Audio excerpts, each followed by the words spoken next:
नमस्कार जय जगन्नाथ सुभद्रा टंका को नहीं आछि बड़ अपडेट आपण माने हुए तो जानिथिबे राखी पूर्णिमा दिन सुभद्रा टंका मिलिबो। तबे सुभद्रा को नहीं पांचटा क्वेश्चन पचारते पांचटा क्वेश्चन आमे सॉल्व करबे आपण माने मध्ये जानि नियंतु। प्रथमे तो जहा को 21 वर्ष होइछि तांको सुभद्रा टंका मिलिबो कि नाही पुणी आउथरे आवेदन करि परिबे कि नाही।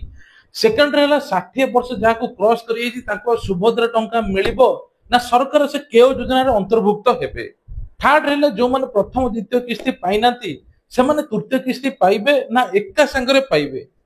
फोर्थ रहा जहां मानकर रिजेक्ट होइछि जो मानकर पेंडिंग देखौछि ताकू सुभद्रा टंका मिलिबो कि नाही। फिफ्थ रहा जो माने प्रथम किस्ती पाइछन्ति किंतु सेकंड किस्ती पाई नाहांती थर्ड किस्ती ताकू मिलिबो कि नाही। ए पांचटी क्वेश्चन आमे सॉल्व करबा। मुख्यमंत्री एवं उपमुख्यमंत्री प्रभाती परिडा जहां भी कहिसन्ति से विषय रे आमे डिटेल्स आलोचना करबा। प्रथम तो सुभद्रा टंका अगस्ट 9 तारिख दिन तृतीय किस्ती मिलवा जाऊँगी राखी पूर्णिमा दिन 1,40,00,000 लोक पाखापाखि आवेदन करते 1 कोटी लोक एका संगे मिल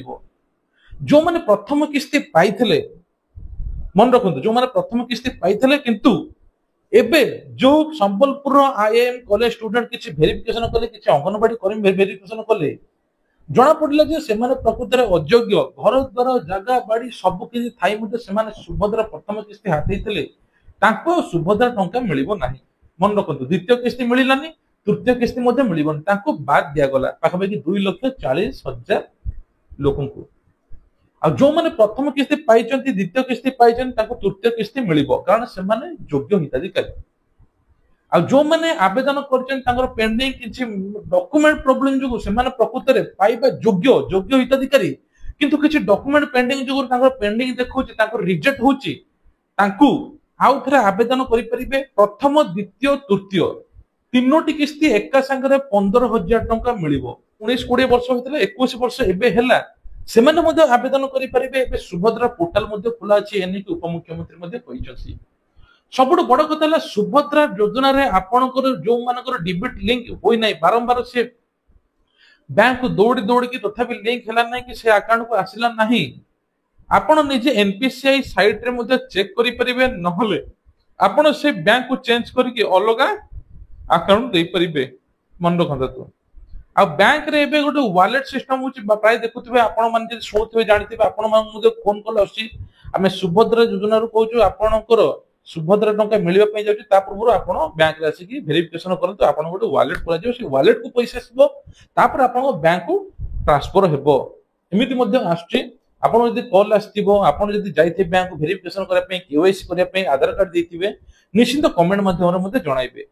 तबे सुभद्रा डिटेल्स हैला एते कि आपन को सबटु भलो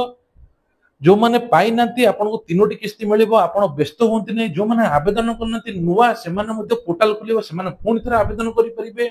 आ जो माने प्रथम किस्ती पाइथिले किंतु अयोग्य तांको ना आज्ञा कोटाई तांको सुभद्रा टंका मिलिबो नाही। चलन दिबा हमें पोर्टल देखिबा केमती कोन अछि आ पोर्टल आपन माने चाहिए केमिति पुणी थरा आवेदन करि परिबे केमिति लिस्ट चेक करि परिबे सब किछि डिटेल्स ए पोर्टल माध्यम रे चलन हमें देखिबा। देखो प्रथम पोर्टल खोला जानी पोर्टल रे सुभद्रा योजना आवेदन हो देखो लिखाई जो आवेदनकारी बैंक अकाउंट सीधा सड़क देय हस्तांतर योग्य होना तार तालिका संपूर्ण ब्लॉक म्युनिसिपालिटी विज्ञापित अंचल परिषद अथवा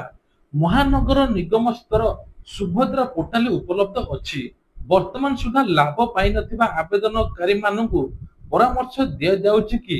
सेमाने एही तालिका को जांच करंतु जदि सेही तालिका रे तांको नाम थाए ताहाले अकाउंट रे थिबा तांको बैंक अकाउंट को जाई अकाउंट को सीधा सड़क देय हस्तांतर योग्य बा डीबीटी एनेबल करंतु सीधा सड़क देय हस्तांतर करंतु माने भाबंतु एटा आपण परिबा दरकार। देखंतु एटा पूरा डिटेल लिखा हिची आपण कोन करबा ना एठी देखंतु डिटेल्स एठी चेक कर देबे कोन देखौची हिताधिकारी तालिका एठी क्लिक करिवे क्लिक कला परे आपण मोबाइल में खोलु कि जे कोन खोलु क्लिक करिवे एठी देखि देबे जिल्ला आपण को चयन कर देबे जे कोन सी जिल्ला आपण चयन कर देबे ब्लॉक मध्ये एठी आपण सिलेक्ट कर देबे को ब्लॉक ता सहित मध्ये एफडी वार्ड सिलेक्ट कर देबे तापर म आपण एग्जांपल पे देखौची देखंतु एठी क्लिक कर देबे क्लिक कला परे एठी सब लिस्ट पळे आसीबे एठी डाउनलोड कर देबे डाउनलोड करी आपण देखि परिबे अस्थायी योग्य तालिका अस्थायी योग्य तालिका एवं अस्थायी योग्य तालिका अस्थायी प्रत्याख्यान तालिका एमे सब बाहर से आपण माने एठू ଚେକ୍ କରିପାରିବେ। ମନେ ରଖିଥାନ୍ତୁ। ଆଉ ଯଦି ଆପଣ ମାନଙ୍କର କିଛି ଡାଉଟ୍ ଅଛି, କିଛି କମ୍ପ୍ଲେନ୍ ଅଛି ମଧ୍ୟ ଆପଣ ମାନେ କମ୍ପ୍ଲେନ୍ ମଧ୍ୟ ଦେଇପାରିବେ। ଆ ସହିତ ମଧ୍ୟ ଦେଖନ୍ତୁ ମୁଁ ଆପଣ ଦେଖେଇ ଦଉଛି ଏଠି ଅଭିଯୋଗକାରୀ ଆପଣ ମାନେ ଏଠି ଜାଣିଥିବେ ସମସ୍ତେ ଅଭିଯୋଗ ଏଠି ଆପଣ ଦେଇପାରିବେ। ତା ସହିତ ନମ୍ବର ମଧ୍ୟ ଦେଇପାରିବେ, ଆପଣ ଟୋଟାଲ ଅଭିଯୋଗ କରିପାରିବେ। ତା ସହିତ ମଧ୍ୟ ଯେଉଁମାନଙ୍କୁ 60 ବର୍ଷ ହୋଇଥିବ ସରକାର ତାଙ୍କ ପାଇଁ ଭତ୍ତା ବ୍ୟବସ୍ଥା କରୁଛନ୍ତି, ତାଙ୍କୁ ପ୍ରତି ମାସରେ ଭତ୍ତା ଟଙ୍କା ମିଳିବ। ତେବେ ଇଏ ଥିଲା ସୁଭଦ୍ରାର କିଛି ଡିଟେଲ୍ସ। ଆପଣଙ୍କୁ ଯଦି ଭଲ ଲାଗିଥିବ ଭିଡିଓକୁ ଲାଇକ୍ କରିବେ, ଚ୍ୟାନେଲରେ ନୂଆ ଥିଲେ ସବସ୍କ୍ରାଇବ କରିବେ, ଆଉ ପ୍ରତିଦିନ ସକାଳେ ଆଉ ସନ୍ଧ୍ୟାବେଳେ ଆମର ମୁଖ୍ୟ ଖବର ଦେଖିବା ପାଇଁ ହେଲେ ମଧ୍ୟ ଚ୍ୟାନେଲକୁ ସବସ୍କ୍ରାଇବ କରିଦେବେ। ଜୟ ଜଗନ୍ନାଥ।